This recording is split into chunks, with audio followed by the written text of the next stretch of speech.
नमस्कार, स्वागत है आपका। आपके साथ में हूं मित गर्ग शुक्ला। गेम्स ऑफ गद्दी में आपको दिखाएंगे बीजेपी ने 403 विधानसभा सीटों पर सियासी संतुलन बनाने के लिए क्या रोड मैप तैयार किया है। साथ ही दिखाएंगे कैसे अखिलेश यादव का ऑफर उनकी पार्टी के एक पुराने नेता ने ठुकरा दिया। आपको यह भी बताएंगे कि आखिर बुखार पर सियासी तापमान कैसे बढ़ने लगा है। इसके अलावा आपको उत्तराखंड की राजनीति में चल रहे यात्रा युद्ध की जानकारी भी देंगे। उत्तर प्रदेश में 2022 की जंग फतेह करने के लिए सम्मेलन का सहारा लिया जा रहा है। बीएसपी और एसपी के बाद अब बीजेपी भी प्रबुद्ध सम्मेलन करने की तैयारी में है। 5 सितंबर से 20 सितंबर तक राज्य की सभी 403 विधानसभा सीटों पर बीजेपी सम्मेलन करेगी।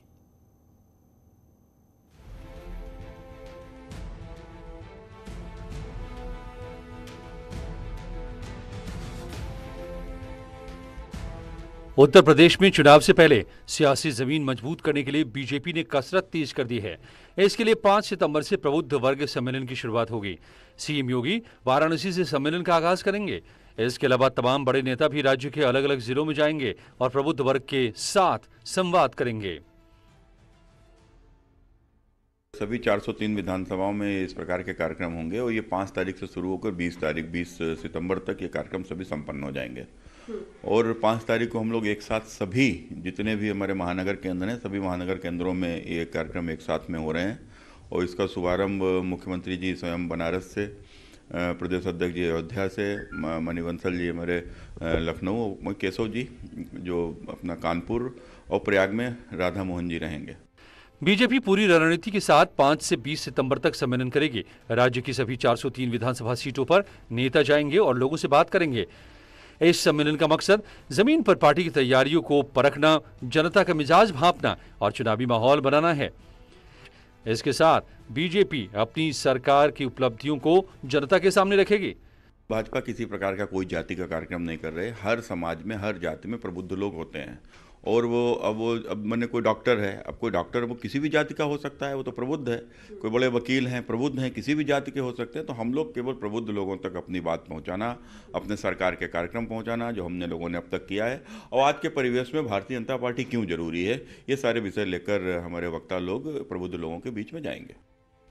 सम्मेलन के सहारे समीकरण साधने की कवायद में बीजेपी ने राज्य सरकार के मंत्रियों, केंद्रीय मंत्रियों के अलावा संगठन के पदाधिकारियों को भी मैदान में उतारने का ऐलान किया है। उनकी राजनीति का आधार जाति हो तो वो अपने आधार पर चलते हैं। यहाँ तो राजनीति का आधार ही राष्ट्रवाद है, तो हम लोग कभी जात की राजनीति नहीं करते हैं और हम लोग सारे समाज को, हमारा नारा भी है सबका साथ सबका विकास। तो कुल मिलाकर हम लोगों ने सबके लिए काम किया है और उत्तर प्रदेश में जिस प्रकार से कानून के राज की जो स्थापना हुई है, इसमें सभी वर्गों का लाभ हुआ है। हर सीट पर संतुलन बनाने के लिए भी सम्मेलन को काफी अहम माना जा रहा है। वहीं विपक्ष ने बीजेपी के सम्मेलन पर हमले तेज कर दिए हैं। प्रबुद्ध वर्ग सम्मेलन जब शुरू करे भाजपा, पहले जवाब दे 4.5 साल में कितने प्रबुद्धों की हत्या हुई। और अगर प्रबुद्ध में ब्राह्मण मानते हैं तो उनकी संख्या भी बता दें। वो खुशी दुबे कहाँ है आज के लिए बता दें।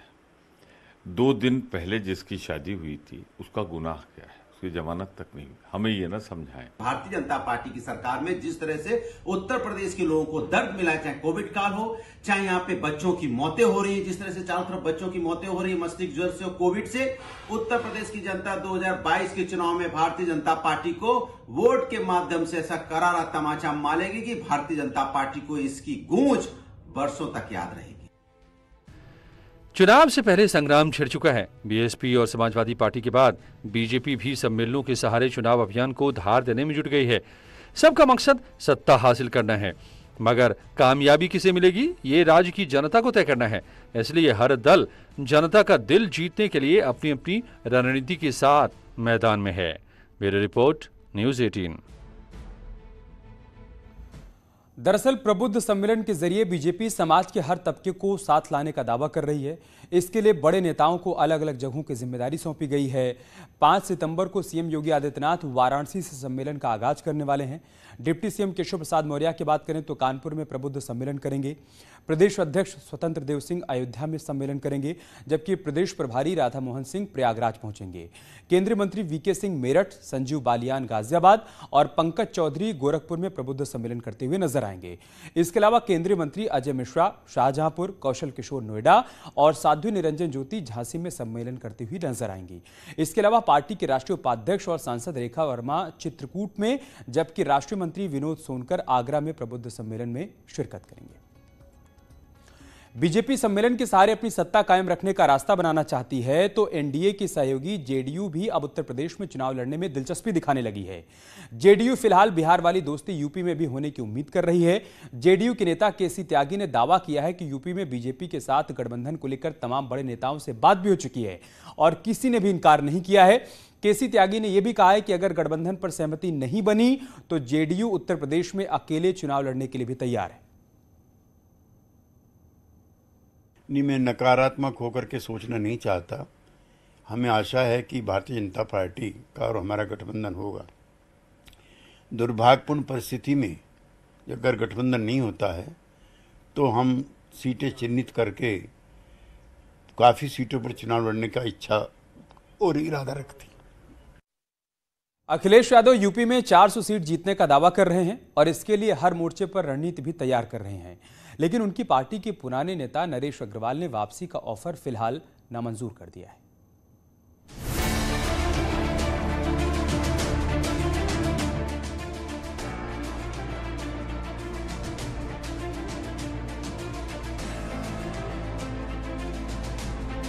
अब ये कहते हैं कि भारतीय जनता पार्टी के लोगों ने अपमान किया तो उस दिन स्वीकार कर लेंगे, सोचेंगे, विचारेंगे उसमें। भैया छोटे दलों पहले ये तो कहें कि भारतीय जनता पार्टी में अपमान हुआ है। अखिलेश यादव का ये ऑफर पुराने समाजवादी और मौजूदा बीजेपी नेता नरेश अग्रवाल को बिल्कुल पसंद नहीं आया और उन्होंने एसपी अध्यक्ष को अपना जवाब भी दे दिया और सवाल भी पूछ लिया। हम जिंदगी में अगर माफी मांग सकते हैं या कुछ मांग सकते हैं तो ईश्वर से, अपने पिता से और अपने गुरु से। चौथा कोई आदमी ये हम सोचे कि नरेश माफी मांगेंगे या उसके आगे गिड़गड़ाएंगे, ये उन्हें जान लेना चाहिए मेरे लिए ये संभव नहीं है और न मैं राजनीति किस बेसिस पर करता हूँ। हरदोई की जनता, प्रदेश के लोग हमारे साथ हैं, हम उसके आधार पर राजनीति करते हैं, तो माफी किस बात की मांगे पहले यही वो बता दें। नरेश अग्रवाल का सवाल बताता है कि अखिलेश यादव से उनकी नाराजगी अभी भी कायम है। असल में बीते दिनों अखिलेश यादव हरदोई गए थे, यहीं से उन्होंने सम्मान की बात कही थी। साथ ही दूसरे नेताओं की तरह नरेश अग्रवाल के लिए भी पार्टी के दरवाजे खुले होने का दावा किया था, मगर उन्होंने साथ में एक शर्त भी रख दी थी। समाजवादी पार्टी हमेशा सम्मान देने का काम करती है। समाजवादी पार्टी ने सम्मान दिया है और आपके जिले से बड़ा उदाहरण कहीं नहीं मिलेगा सम्मान का। अब ये कहते हैं कि भारतीय जनता पार्टी के लोगों ने अपमान किया तो उस दिन स्वीकार कर लेंगे, सोचेंगे, विचारेंगे उसमें। भैया छोटे दलों पहले ये तो कहें कि भारतीय जनता पार्टी में अपमान हुआ है। अखिलेश की इस शर्त से न तो नरेश अग्रवाल सहमत हैं, न ही वो एसपी अध्यक्ष से बात करना चाहते हैं। उनके लिए तो आज भी मुलायम सिंह यादव ही सबसे बड़े हैं। लेकिन मैं मुलायम सिंह यादव को जानता हूँ, आज भी मैं अगर आदर करता हूँ तो मुलायम सिंह जी का करता हूँ। सर, तो मुलायम सिंह जी अगर कहें तो आप वापसी करेंगे?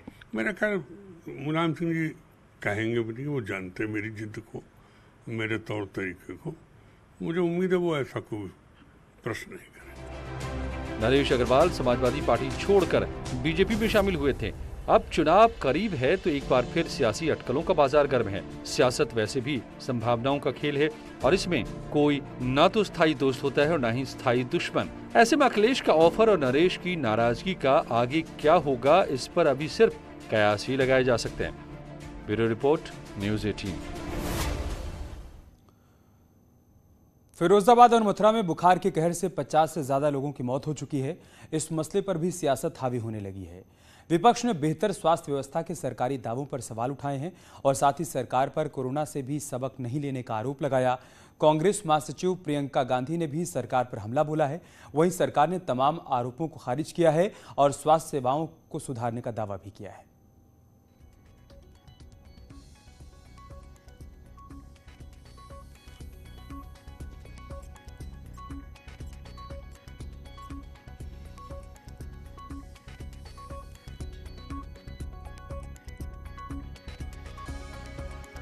देश में कोरोना के बाद अब डेंगू ने कहर अपनाया है।